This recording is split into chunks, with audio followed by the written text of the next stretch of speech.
उनी नाभागबाट चाहिँ अम्बरीश नाम गरेका पुत्रको जन्म हुन्छ। नास्पृशत ब्रह्म शापोपी, जसलाई ब्राह्मणको श्रापले पनि स्पर्श गर्न सक्दैन।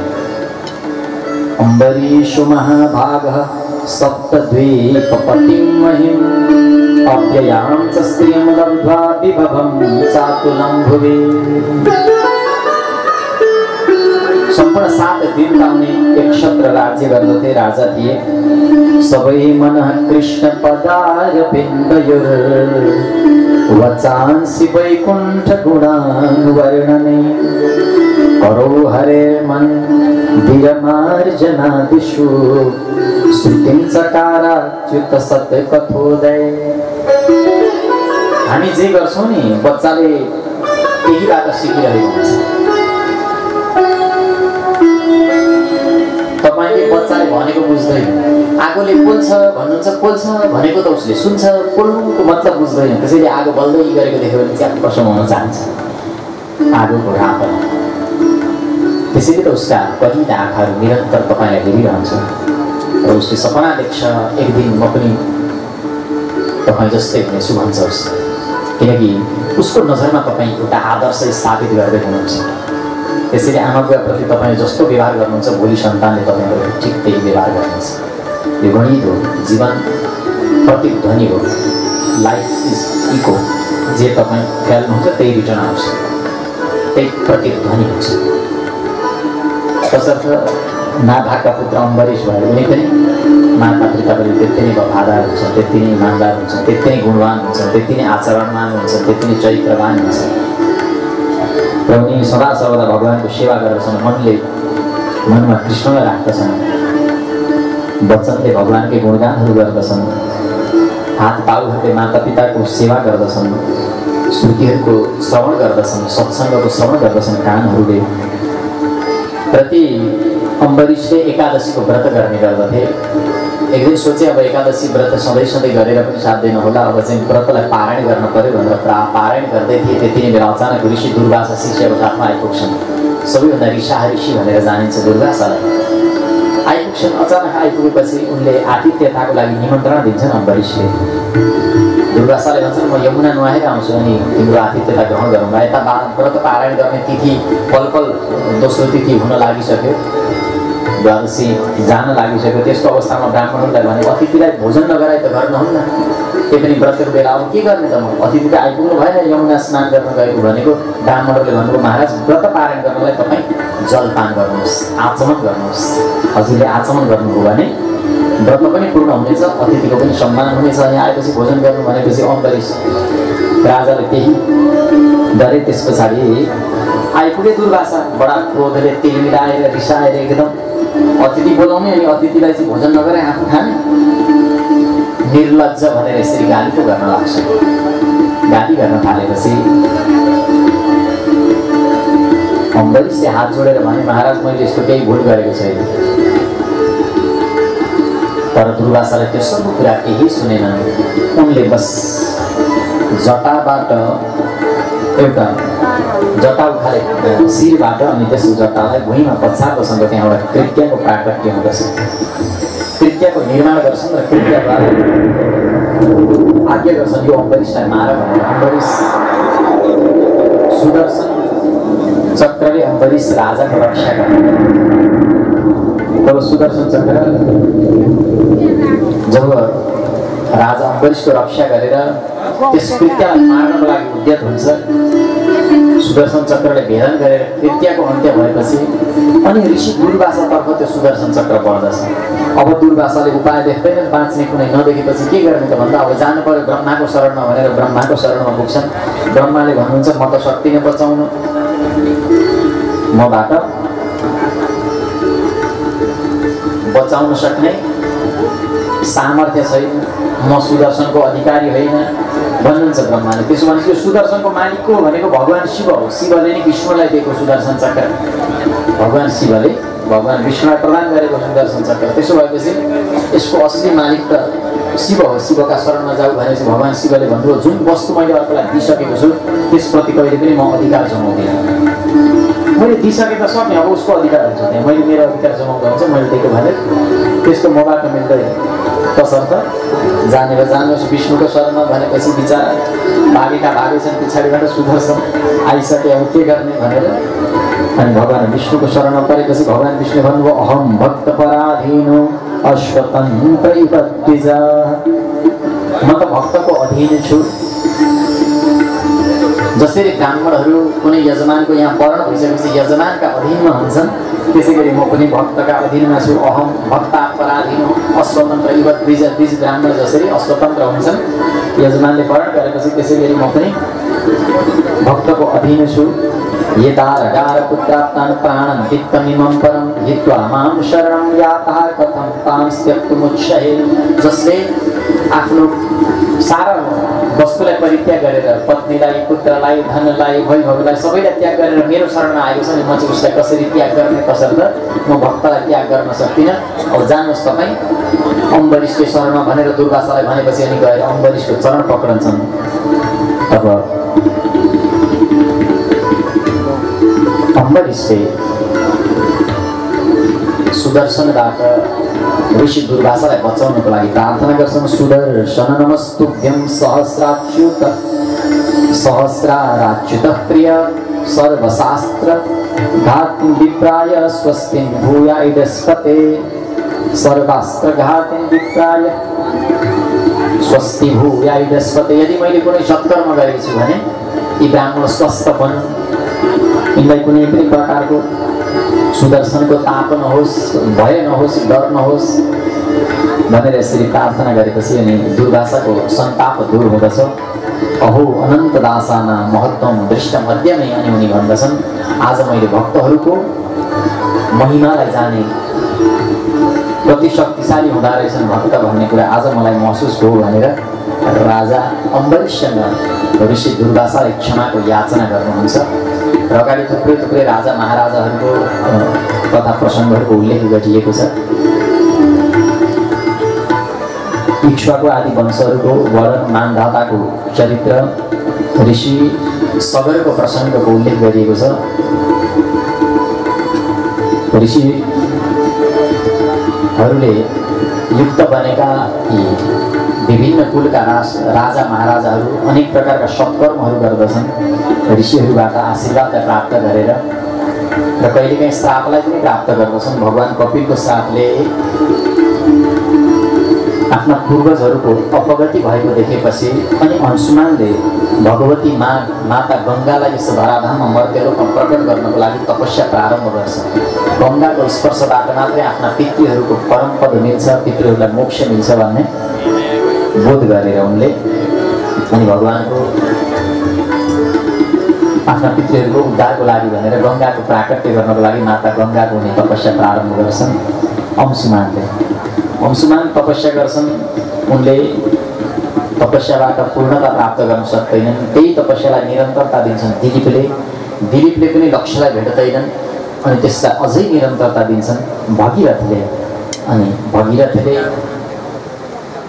भगवती माता गङ्गाको दर्शन प्राप्त गर्दछन्। भगवतीलाई उनले प्रार्थना गर्छन् धरतीमा आएर पूर्वजहरूको उद्धार गरिदिनुहोस् भनेर। त्यसो भनेपछि गङ्गाले भन्नुहुन्छ म धरती त आउँछु तर म धरतीमा म झर्दाखेरि मेरो बेगलाई कसले धारण गर्छ? यदि बेगलाई धारण गर्न सकेनौ भने पाताल पुग्छु भनेपछि अनि भगवान शिवको फेरि आराधना गर्दछन्। भगवान शिवलाई प्रसन्न बनाएपछि भगवान शिवले स्वीकार गर्नुहुन्छ माता गङ्गालाई आफ्नो जटामा धारण गर्ने। र यसरी 3 पुस्तासम्म निरन्तर प्रयास गरेपछि बल्ल अनि ज्ञानको प्राकट्य हुन्छ, बल्ल गङ्गाको प्राकट्य हुन्छ र गङ्गाले समस्त ज्ञानले समस्त पितृहरूको उद्धार गर्दछ। आज पनि चलन छ नि वस्तु लगेर गङ्गामा विसर्जन गर्ने परम्परा छ। हाम्रो यहाँ कोशी कौशिकी आदि नदीहरूमा पनि हामी विसर्जन गर्न सक्छौँ। यसको यी नदीहरूको पनि बडा ठुलो महत्त्व छ। विभिन्न शास्त्रहरूमा पुराणहरूमा उल्लेख आउँछ। तीर्थमय क्षेत्र हो यो त, तीर्थै तीर्थले भरिएको देश, बडा गौरवमय हाम्रो परम्परा छ। अनि अगाडि गएर भगवान श्रीरामका पावन चरित्रहरू छन्। म कथालाई अत्यन्तै संक्षेप गरिरहेको छु। र दशरथ राजा हुन्छन्। दशरथ भनेको 10वटा इन्द्रियहरूको जो मालिक छ, 5 ज्ञानेन्द्रिय 5 कर्मेन्द्रियको जो मालिक छ, 10 इन्द्रियहरूले युक्त भएको शरीर नै दशरथ। अनि त्यहाँ बस्नेवाला त्यो जीव दशरथ हुँदछन्। कैकेयी जब जीव कैकेयीको यानी कामको अधीन हुँदछ तब अनेक प्रकारका सङ्कटहरू आउँदछन्। र राजा दशरथको घरमा नै भगवान श्री रामचन्द्रले जन्म धारण गर्नुभएको हुन्छ।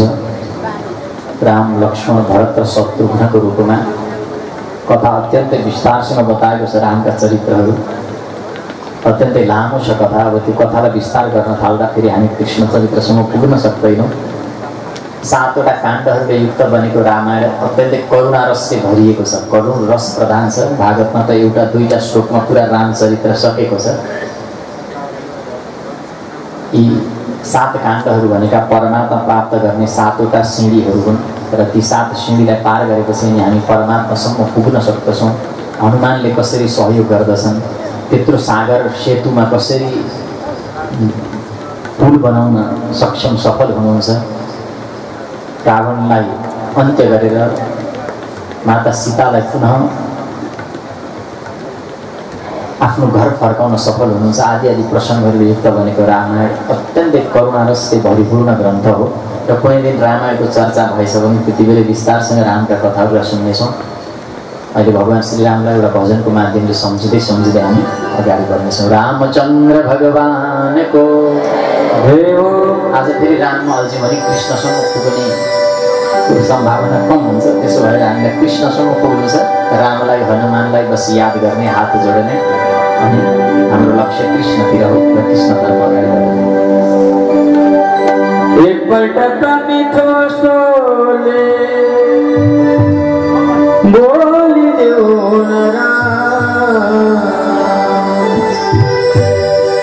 राम नाम गर्ने बेला आउँछ हाम्रो एकपल्ट मिठो स्वरले बोलिदेऊ न एकपल्ट मिठो स्वरले बोलिदेऊ न राम नाम गर्ने बेला आउँछ हाम्रो काम राम नाम गर्ने बेला आउँछ हाम्रो काम।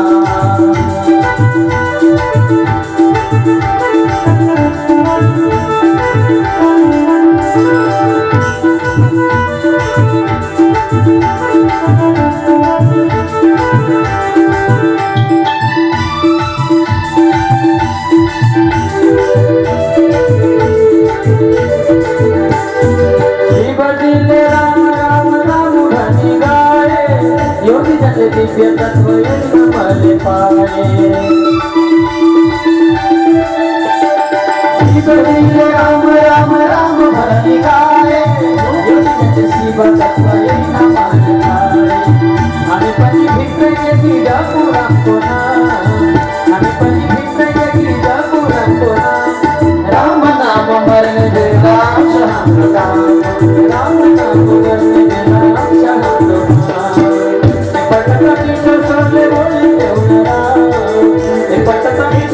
बोली देवरा राम नाम मरने बेला आउँछ हाम्रो काम राम नाम मरने बेला आउँछ हाम्रो काम।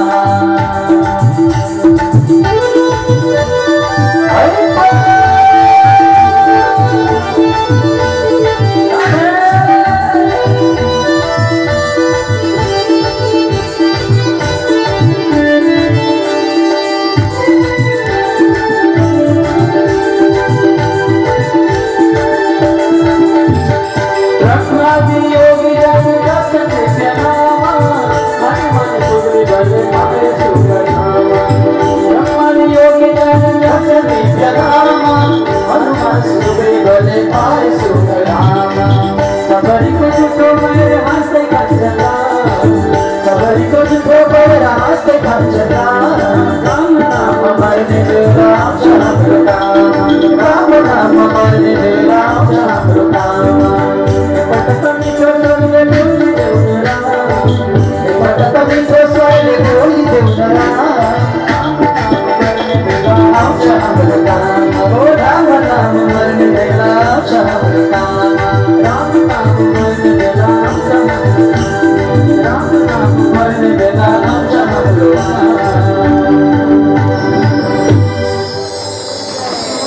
बोलिए श्यामल रामचंद्र भगवान की सीताराम भगवान को राधे राधे। सबैजना राधे राधे। छेउमा कोही निदाउनु भएको छ भने पनि बिउजनुहोस्।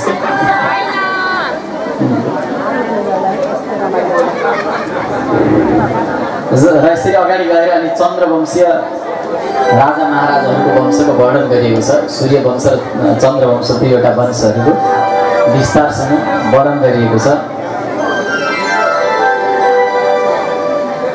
ब्रह्माजी महाराजको प्राकट्य भयो, ब्रह्माको आँखाबाट महामुनि अत्रिको प्राकट्य भयो अनि अत्रिबाट सोम यानि चन्द्रमाको जन्म भयो र त्यही वंशलाई चन्द्रवंश भनिन्छ। र चन्द्रवंशमा पनि थुप्रै थुप्रै राजा महाराजाहरू हुँदछन्।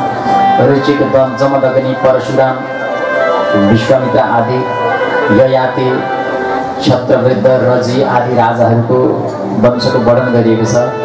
ययाति, दुष्यन्त, पुरु, भरत अनि रक्तिदेव आदि आदि राजाहरूको चरित्रहरूको उल्लेख चन्द्रवंशका तथा चरित्रहरूमा उल्लेख गरिएको छ। यसै वंशमा पाञ्चाल, कौरव, मगध आदि राजवंशहरू हुन्छन्। द्रुयु, तुर्वसु, यदु आदि आदि ययाति वंशज राजा महाराजाहरूको वर्णन गरिएको छ। विदर्भको वर्णन गरिएको छ। र अनि यदुवंशको पावन चरित्रको उल्लेख गर्दै गर्दै भगवान् श्रीकृष्णका दिव्य लीलाहरूको संक्षेपमा उद्गान गर्नुहुन्छ सुकदेवजी महाराज। व्यास परीक्षितलाई ती प्रसङ्गहरू सुनाउँदै परीक्षित गर्नुहुन्छ। यदुवंशमा नै भगवान् श्रीकृष्ण अवतरित हुनुहुन्छ, प्रकट हुनुहुन्छ। उहाँले विभिन्न लीलाहरू गरेर 125 वर्षको आयुमा आफ्नो यस देहलाई परित्याग गरेर अनि स्वधाम गमन गर्नुहुन्छ भनेर यसरी भगवान् श्रीकृष्णका पावन लीलाहरूलाई बडा संक्षेपमा सुनाइदिनुहुन्छ सुकदेव। परीक्षितलाई तब राजा परीक्षित भन्दछन् कि मलाई विस्तारसँग सुन्नु छ। कथितो वंश विस्तारो भवता सोम सूर्ययो राज्ञाम् उभयवंश्यानां चरितं परमाद्भुतम्। तपाईले वंशको वर्णन त बडा विस्तारसँग सुनाउनुभयो, तर कृष्णको कथालाई अत्यन्तै संक्षेप गर्नुभयो। तसर्थ महाराज मलाई अलिक विस्तारसँग भगवान् कृष्णका जन्मका लीलाहरूको विषयमा श्रवण गर्ने इच्छा छ भनेर राजा परीक्षितले भनेपछि अनि सुकदेवजी महाराज भन्नुहुन्छ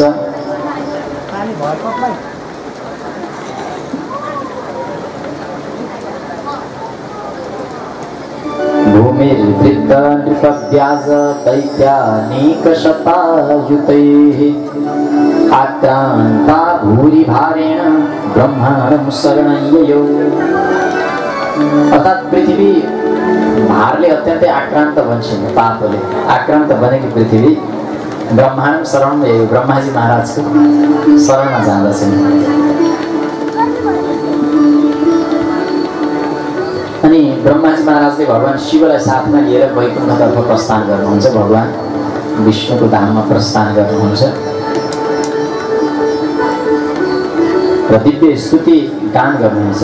वसुदेव गृहे साक्षात् भगवान् पुरुषः पर जनयिष्यते तत्प्रियार्थं सम्भवन्तु सुरस्त्रियः। तब भगवान् विष्णुले भन्नुहुन्छ कि वसुदेव गृहे साक्षात् म वसुदेवको र देवकीको घरमा जन्म धारण गर्नेछु। तसर्थ देवताहरू तपाईँहरू पनि जानुहोस्, जन्मको तयारी गर्नुहोस्। र शेषशाही भगवान् बलरामजी महाराजलाई पनि भगवान्ले भन्नुहुन्छ तपाईँ पनि अगाडि जानुहोस्, मेरो रक्षाको लागि दाजु भनेर तपाईँ पहिले जानुहोला भनेर सारा देवताहरूलाई भन्नुहुन्छ। र म भूमिको भारलाई हरण गर्नेछु भनेपछि देवताहरू बडा प्रसन्न बन्छन्, खुसी बन्छन्। धरती पनि अनि भगवानको प्रतीक्षा गर्न लाग्दछन्। र एक दिन देवकी र वसुदेवको विवाह हुँदै थियो। त्यस विवाहको अवसरमा कंसले आफ्नै बहिनीलाई विदा गर्न पर्यो भनेर आफ्नो साथीलाई दिएको थियो बिहे गरेर। वसुदेव कंसको साथी मित्रसँग अब सम्बन्ध गाँस्यो, अझै मित्रता प्रगाढ बन्ने भयो भनेर बडा खुसीसँग बहिनीलाई विदा गर्न जाँदै थियो। जाने क्रममा अचानक आकाशवाणी हुन्छ, जसले भन्दछ अस्यास्तामष्टमो गर्भो हन्तायां बहसे बुध। अरे मूर्ख कंस, जसलाई आज यति प्रेम गरेर लाड प्यारका साथमा विदा गर्दैछ, उसैको आँखमा गर्भद्वारा तेरो निधन हुनेछ, तेरो मृत्यु हुनेछ, हत्या हुनेछ भनेपछि कंस त थियो हातमा तलवार निकाल्यो, नाङ्गो तलवारमा नरहेकी बाँस नबजेकी बाँस। यदि मैले देवकीलाई नि मारिदिएँ भने कहाँबाट आउँछ? आत्मा गर्भ भनेर उसले हातमा तलवार निकाल्यो। वसुदेवले भन्नुभयो अब तपाईँले हत्या गर्न पाउनुहुन्न मित्र, यदि देवकीको हत्या गर्ने भए पहिले तपाईँले मेरो हत्या गर्नुहोस्, किनकि म अब उनको पति बनिसकेको छु। पति भनेको पाति रक्षति इति पति, जसले पालन पोषण गरेर तपाईँको रक्षा गर्छ त्यसलाई पति भनिन्छ। अब तपाईँको श्रीमानले पालन पोषण र रक्षा गरेका छैन भने पति भएन। तपाईँले पाल्दै हुनुहुन्छ भने तपाईँ चाहिँ पति हुनुहुने। भागवत भगवानको जसले पालन गर्छ, पोषण गर्छ, रक्षा गर्छ त्यो पति। वसुदेवले त्यसो भन्नुभयो भने कंसलाई सम्झाउनुभयो, महाराज हजुर जस्तो राजा, वैभवशाली कीर्तियुक्त राजा भएर यदि तपाईँले एक स्त्रीको हत्या गर्नुभयो, त्यो पनि आफ्नै बहिनीलाई मार्नुभयो भने भोलिको इतिहासले के भन्छ? कंस वीर जसले आफ्नै बहिनीलाई मारेको थियो भन्दा त मजा आयो। सोच्नुहोस् एकछिन, कंस यस्तो वीर थियो, बहिनीलाई मार्यो कहिले भनेको विवाहको दिन।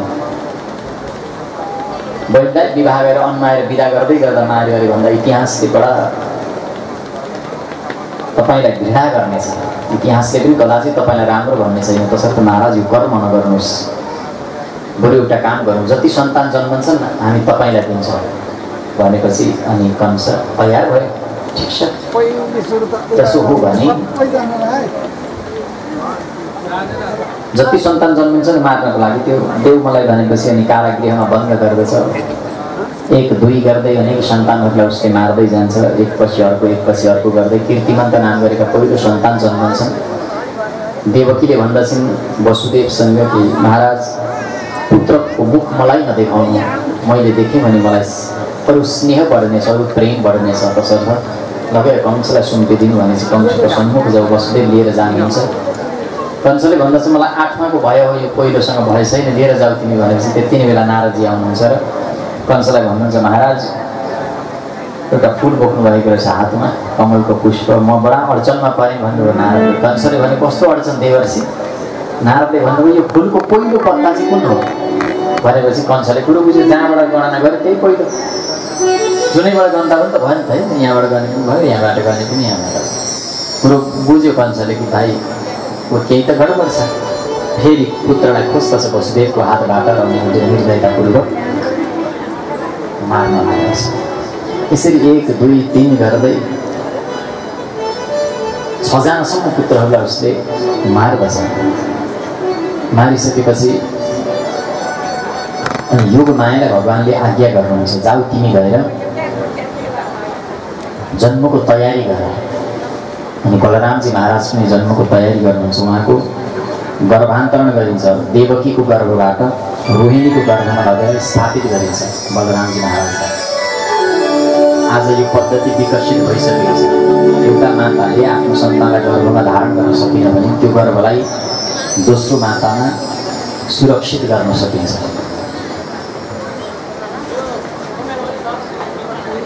कंस अत्यन्तै क्रूर थियो। कंसको त्यो क्रूरताबाट बच्नको लागि, कंसको क्रूरतालाई सदाको लागि, कंसलाई विनाश गर्नको लागि ऋषिहरूले त्यो प्रयास गर्दछन्, ऋषिहरूले त्यो प्रयत्न गर्दछन्, त्यो कोसिस गर्दछन् कि गर्भान्तरण गरौँ, गर्भ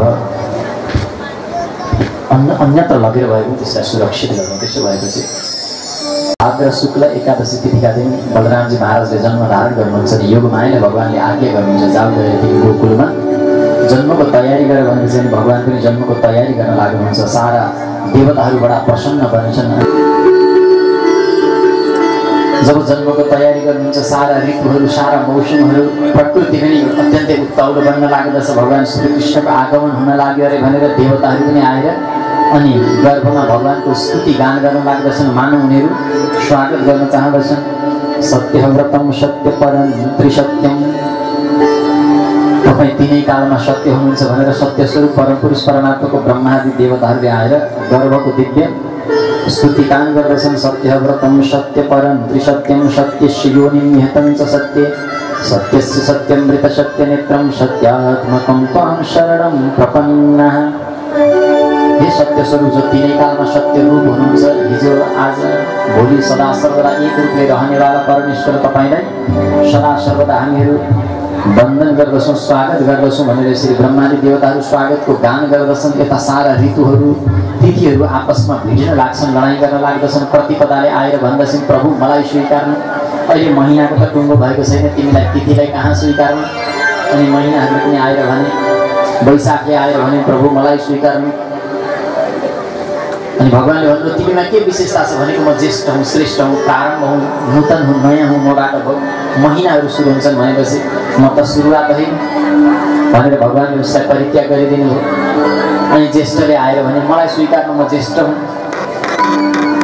भगवान्ले भन्नुभयो तिमी सधैँ ज्येष्ठ रहनु, श्रेष्ठ रहनु। अनि असारले आएर भने प्रभु मलाई स्वीकार्नु, तिम्रो नामै त असार छ, तिमीमा केही सारै छैन भनेपछि तिमीलाई म के स्वीकार्नु। श्रावणले आएर भने कि मलाई स्वीकार्नुहोस्। भगवान्ले भन्नुभयो म तिमीलाई पनि स्वीकार्न सक्दिनँ, तिमीमा के विशेषता छ भनेको ममा स्वच्छता छ, ममा कुनै पनि प्रकारको मैलोपना छैन, ममा कुनै पनि प्रकारको धमिलोपना छैन भनेपछि भगवान्ले भन्नुभयो म त बडा कालो छु, धमिलो छु, मेरा चरित्र पनि बडा अप्ठ्यारा छन् तसर्थ। श्रावणलाई पनि भगवान्ले निषेध गर्नुभयो। भाद्र आएर भने कि प्रभु मलाई स्वीकार्नुहोस्। भगवान्ले भन्नुभयो तिमीमा के विशेषता छ भनेको म सबैको कल्याण गर्नेवाला छु, भद्रम कल्याण वाचकम। भगवान्ले भन्नुभयो म पनि लोकको कल्याण गर्न आएको, तिमीसँग दोस्ती होला जस्तो छ। महिनाको निदो भयो, महिनाहरू निदो भइसकेपछि आएर आपसमा तिथिहरू पक्षहरू आपसमा लडाइँ गर्न लाग्छन्। आएर शुक्ल पक्षले भने प्रभु मलाई स्वीकार्नु, तिम्रो विशेषता के छ भनेको म शुक्ल छु, स्वच्छ छु, सफा छु, त्यसैले मलाई स्वीकार्नु। अनि त्यसपछि भगवान्ले भन्नुभयो म त कालो छु, कृष्ण हुँ, कृष्ण पक्ष स्वीकार्नु हो। अनि आएर प्रतिपदाले भने प्रभु मलाई स्वीकार्नु। भगवान्ले भन्नुभयो न तिमीलाई त स्वीकार्नु, किनकि मलाई नयाँ चिज सुन्नु बडा डर छ, भय छ। अनि द्वितीयले आएर भने त्यसो भए मलाई स्वीकार्नु, तिम्रो परिचय देऊ न, तिमी को भनेको म यमदूतीय हुँ। भगवान्ले भन्नुभयो अहिले जन्मेकै त्यसैले कहाँ यमराजको कुरो गरेको। अनि तृतीयले आएर भने मलाई स्वीकार्नुहोस्, तिमीमा के छ विशेषता भनेको म अक्षय तृतीय हुँ। भगवान्ले हात जोडेर भन्नुभयो तिमी सबै अक्षय रहनु। अनि चतुर्थी आइन्, चतुर्थीले आएर मलाई स्वीकार्नु भनेपछि तिम्रो विशेषता बताऊ भनेको मैले भने म गणेश चौथी। भगवान्ले भन्नुभयो त्यसो भए जाऊ गणेशकै शरणमा। पञ्चमी आएर भने मलाई स्वीकार्नु। भगवान्ले सोध्नुभयो तिम्रो विशेषता के छ। पञ्चमीले भने म नाग पञ्चमी हुँ। भगवान्ले भन्नुभयो तिमीलाई स्वीकारे भने म नागको खण्डमा पछि कसरी नाच्नु, त्यसैले गर्दा तिमी पनि बस। षष्ठीले आएर भने मलाई स्वीकार्नु, तिम्रो विशेषता के हो भनेको म शीतला षष्ठी हुँ। भगवान्ले भन्नुभयो तिमी सधैँ शीतल रहनु। अनि सप्तमीले आएर भने मलाई स्वीकार्नु, तिम्रो विशेषता के छ भनेको सोध्नु भने म शीतला सप्तमी हुँ, श्रद्धा सप्तमी हुँ, मलाई स्वीकार्नुहोस्। भगवान्ले भन्नु ठिक छ, तिमीप्रति मेरो श्रद्धा कहिले कम हुने छैन। अष्टमी रह्यो खाली। नवमीले आएर भने म रामनवमी हुँ। भगवान्ले भन्नुभयो जाऊ त्यसो भए रामकै शरणमा। जब अष्टमी रह्यो खाली, भगवान्ले भन्नुभयो जहाँ खाली हुन्छ त्यहाँ म पुरा गर्छु, त्यसैले म अष्टमीलाई स्वीकार्छु। तिथि निश्चय भयो। तिथि निश्चय भइसकेपछि अनि फेरि समयमा द्वन्द भयो, दिन र रात लड्न थाले। भगवान्ले भन्नुभयो म त कालो छु, रातैलाई स्वीकार्छु। अनि रातिमा पनि समयहरू त्यसै गरी युद्ध गर्दछन्, लडाइँ गर्दछन्। आज सारा चराचर प्रकृति, वन जङ्गल, ऋतु, ग्रह नक्षत्र ताराहरू सबै शुभ स्थितिमा आएर खडा हुन्छन्। जब तपाईँ शुभ कर्म गर्न लाग्नुहुन्छ भने सबै चिज प्रकृति नेचरले पनि तपाईँलाई सहयोग गर्छ, शुभ स्थितिमा आएर बस्दछन्। आज सारा वन उपवन भगवानको दर्शनको लागि तौलो बनेको छ। आकाश पनि मन्द मन्द गर्जन गर्न लाग्दछन्। मन्द मन्द मन्द गर जति मेघ मेघको गर्जन मन्द मन्द हुन लाग्दछ। अनि रात्रिको जब 12 बज्न लाग्दछ, भाद्र महिना कृष्ण पक्ष अष्टमी तिथि, रात्रिको 12 बज्न लाग्दछ। त्यस घडी जब पूर्ण रूपले 12 बज्यो, 12 बजिसकेपछि त्यो समयको शून्य बेलामा भगवान श्रीकृष्ण शङ्ख चक्र गदा पद्म धारण गरेर प्रकट हुनुहुन्छ। कृष्णचन्द्र भगवानको जय हो, पाद मुकुन्द भगवानको जय हो, देवकी वसुदेवले भगवान श्रीकृष्णको दिव्य स्तुति गान गर्नुहुन्छ। सारा बन्धनहरू टुट्दछन्, खुल्दछन्, सारा बन्धनहरू खुलेर जान्छन्, टुटेर जान्छन्।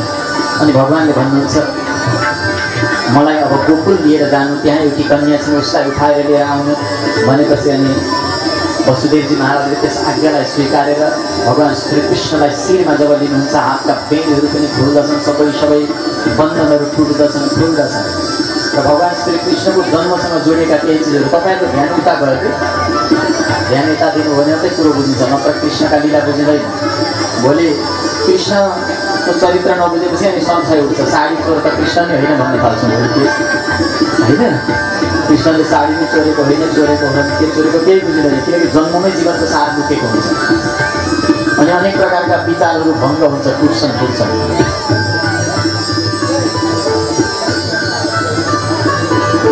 त्यसो भएर जन्मभित्रै जीवनको सार लुकेको हुन्छ, यो बुझ्न पहिले जरुरी छ। संक्षेपमा म यहाँलाई निवेदन गर्नेछु। कारागारको जन्म भनेको हरेक प्राणीको जन्म कारागार हुन्छ, जन्मिसक्दा कारागार खडा हुन्छ। यो मेरो देश, यो मेरो भाषा, यो मेरो संस्कृति, यो मेरो मूल्य, यो मेरो मान्यता, भौगोलिक रेखाहरूले हामीलाई एक खालको कारागार बनाउँछ, भौतिक विचारहरूको कारागार हुन्छन्। त्यसो भएर हरेक प्राणीको जन्म कारागारभित्रै हुन्छ। अनि जन्मने बित्तिकै मृत्युको भयो, जन्मसँगै त छ नि त मृत्यु, विपरीत छैन, अलग छैन, टाढा छैन। शब्दकोश पल्टाएर हेर्दा जन्म र मृत्यु अलग हुन्छ, तर जीवनको कोश पल्टाएर हेर्ने हो भने जन्म नै मृत्यु भन्छ, मृत्यु नै जन्म हुन्छ। जन्म र मृत्यु विपरीत हुँदैन, जन्मको परिणाम मृत्यु हुन्छ, किनकि जुन दिन जन्म हुन्छ त्यही दिन हामी मर्न योग्य बन्छौँ। मृत्युको योग्यता भनेको नै जन्म हो। अनि अँध्यारोमा रात्रिमा जन्म भनेको हरेक प्राणीको जन्म अँध्यारोमा हुन्छ, रात्रिमा हुन्छ, कहिले कोही दिनमा जन्म नै सक्दैन। आजसम्म कोही जन्मेको पनि छैन, किनकि जीवन भनेको अँध्यारोबाट उज्यालोतिरको यात्रा हो। बीज जमिनको अन्धकारलाई चिरेर बाहिर प्रकाशमा प्रस्फुटित हुन्छ, त्यसैले रात्रिको जन्म भनेको त्यो। अनि 12 बज्दा भनेको 000 हुन्छ होइन, 24 आवरको टाइम सेट गरिदिनु भयो मोबाइलमा भने रात्रिको 12 बज्दा के हुन्छ, 00 हुन्छ। अङ्कको सुरुवात हुन्छ 1बाट, तर गणनाको सुरुवात हुन्छ 0बाट। 0, 1, 2, 3 भन्छ।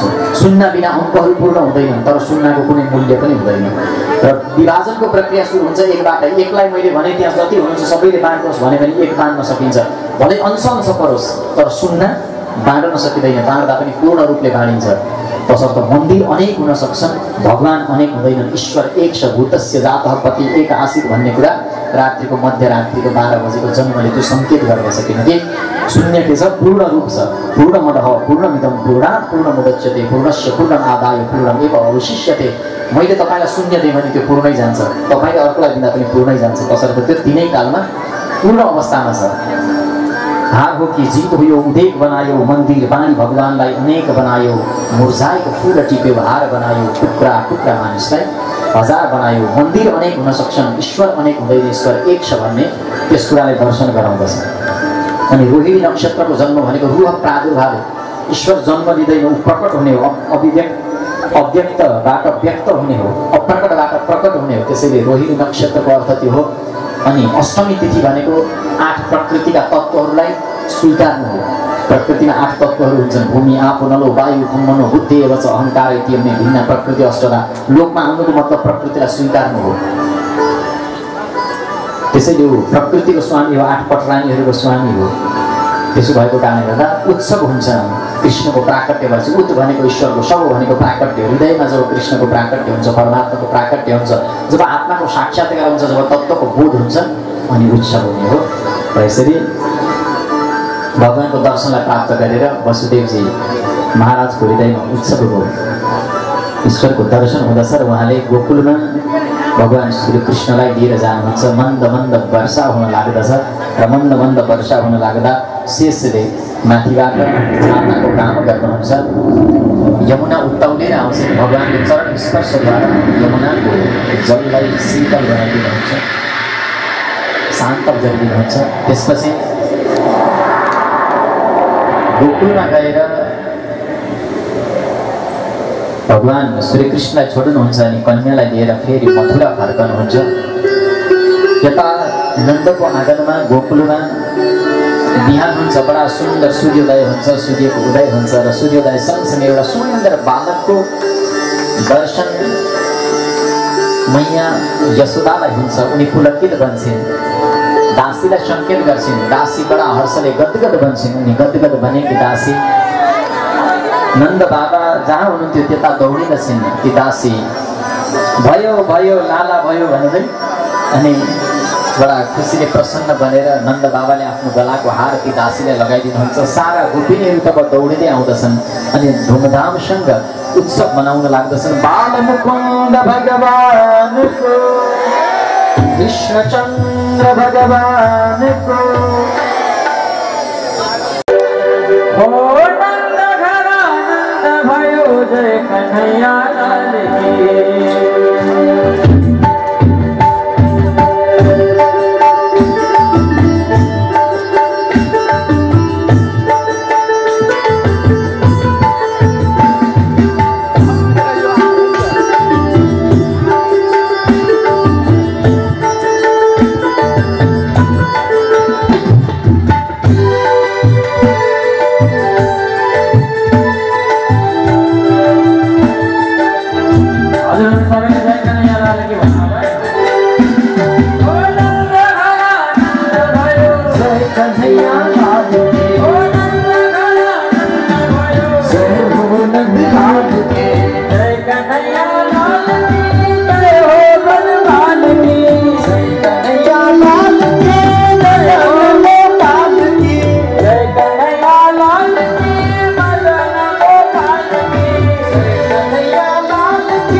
भगवान श्री कृष्णको जन्मोत्सवको स्थापना घडीमा उहाँले डान्डिया नाच प्रस्तुत गर्ने भन्नुभएको छ। तसर्थ आयोजक परिवारलाई यहाँ अगाडि अलिकति ठाउँ खाली गराएर उहाँलाई अगाडि आएर आफ्नो नृत्य प्रस्तुत गरिदिनको लागि म सविनम्र निवेदन गर्दछु। आयोजक परिवारहरूले सहयोग गर्नुहुनेछ। यहाँ अलिकति ठाउँ अगाडि थोरै खाली गरेर उहाँहरूलाई यहाँ अगाडि ल्याएर नृत्यको लागि स्थान प्रदान गर्नुहुनेछ।